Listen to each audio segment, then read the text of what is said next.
The idea of the American dream is a fundamental building block of this nation, and the reason so many have flocked to our shores. But many wonder what the American dream is, and is it dead? For some, the dream may be to pay their bills every month, while for others, it may be to run a billion-dollar company. Each person has their own view on the American dream, and it is important to remember that there is no one correct answer, is whatever it means to that singular person. The American dream is different for every person.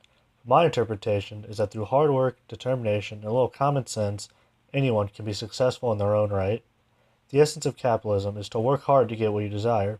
In the United States, it is generally true that through hard work, determination, and common sense, anybody can graduate high school, get a decent job, and make a livable wage. For those who wish to aim their sights a little higher, the opportunity to do so is limitless. If you work hard enough, getting a scholarship is fairly easy. Once you graduate college with a degree in a field that isn't useless, your opportunities are endless. Because of this, I believe my version of the American dream is entirely attainable. In Death of a Salesman by Arthur Miller, there's a man named Willie who has worked his whole life at a company as a salesman. Willie holds superficial value over true value, believing all that glitters is indeed gold. He begins to lose his mind and is egged on by his naive wife. Willie ends up losing the job he was never good at and is unable to pay his insurance payments for his family. He solves this problem by ending his own life and letting his family collect the insurance money. Willie's belief in the American dream was the only thing that got him up in the morning, and it was the thing that laid him to rest when he died.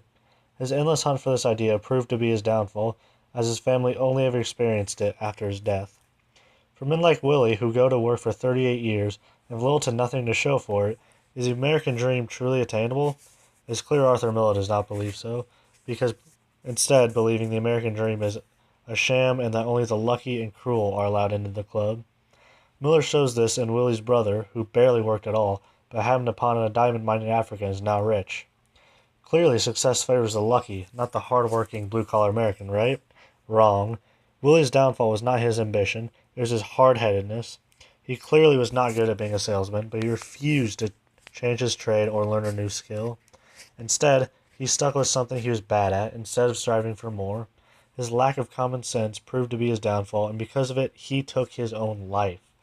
A person most often does not achieve their American dream because they made a stupid decision or a series of stupid decisions that led their lives in wild tangents, so they were unable to succeed in life.